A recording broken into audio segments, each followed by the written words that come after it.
پاکستانی افواج نے 10 مئی 2025 کو دن کے وقت آپریشن بنیان المرصوص کا آغاز کرتے ہوئے دشمن کو بہادری سے جواب دیا اور دشمن کی اہم فوجی تنصیبات تباہ کرنے کے ساتھ ساتھ انتہائی جدید رافیل سمیت دشمن کے متعدد جنگی طیارے مار گرائے۔ انتہائی مہارت اور درستگی کے ساتھ پاک فوج اور پاک فضائیہ نے بھارت کے دفاعی حصار پر بجلی بن کر وار کیا اور دشمن کی توپوں کو خاموش کر دیا۔ پاکستانی افواج نے محض ایک دن کی ناقابل تسخیر کارروائی میں نہ صرف بھارتی فوج کو مفلوج کیا بلکہ سورت گڑھ، سرسا، سرینگر، جموں اور پٹھان کوٹ میں ان کے فضائی اڈے بھی تباہ کر دیے، جبکہ بیاس اور نگروٹا میں برہموس میزائل سائنٹسٹ کو نیست و نابود کر دیا گیا، جبکہ آدم پور اور بھوج میں نصب بھارت کے نام نہاد S-400 سسٹمز کو بھی تباہ کر کے بھارت کی دفاعی ڈھال کو بے اثر کر دیا گیا۔ ان کا کہنا تھا کہ مارکہ حق میں پاکستان کے ڈرونز UAVs نے سرحد پار کسی بھی رکاوٹ کے بغیر اپنے مشن مکمل کیے۔ مارکہ حق کو 1 سال مکمل ہوا۔ خیبر پختونخوا کی عوام نے پاک فوج کے ساتھ مکمل یکجہتی کا واضح پیغام دیتے ہوئے کہا، بھارت نے 7 مئی کو بزدلانہ حملہ کیا تو سرحدوں پر الرٹ پاک فوج نے دشمن کے ناپاک عزائم خاک میں ملا دیے۔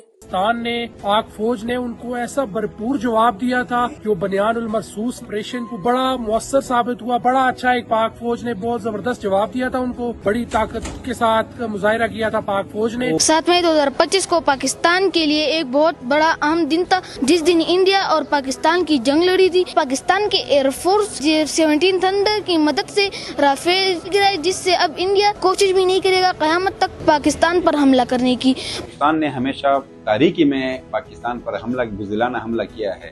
ہم نے اس وقت بھی ان کا جواب دیا ہے، لیکن پاکستان نے جرأت کے ساتھ صبح سویرے علل اعلان ان پر جو ضرب ڈالی ہے، جو ان کا مقابلہ کیا ہے، ان کو شکست دی ہے، وہ پوری دنیا نے پھر دیکھ لیا۔ پاکستان نے ایک دفعہ پھر ثابت کر دیا کہ وہ نہ ڈرتے ہیں اور نہ جھکتے ہیں۔ پاکستانی قوم ایک متحد قوم ہے، اور اگر دشمن نے دوبارہ حملہ کیا، پاکستانی قوم اپنے فوج کے ساتھ سانہ بسانہ کھڑے ہو کر دشمن کو اس سے بھی زیادہ بڑی عبرتناک شکست دیں گے۔ 7 مئی 2025 کو جو انڈیا نے غلطی کی تھی، اس کا خمیازہ اس نے دیکھ بھی لیا ہے، اور اس کو پتہ چل گیا کہ پاک فوج کے ساتھ مقابلہ کرنا ان کے بس کی بات نہیں ہے۔ پاک فوج کے شاہینوں نے، فیلڈ مارشل صاحب نے جس طریقے سے انڈیا کے دان کھٹے کیے ہیں، ان کو تو سوچنا بھی نہیں چاہیے کہ وہ دوبارہ پاکستان پہ حملہ کریں گے۔ خیبر پختونخوا کے شہریوں کا کہنا تھا کہ افواج پاکستان کی جانب سے منہ توڑ جواب کے بعد بھارت اب دوبارہ ایسی ہمت کرنے سے پہلے 10 بار سوچے گا۔ پاکستان ایک ایٹمی طاقت ہے، بھارت نے دوبارہ جارحیت کی تو اسے پھر سے عبرتناک شکست دیں گے۔ Voice news.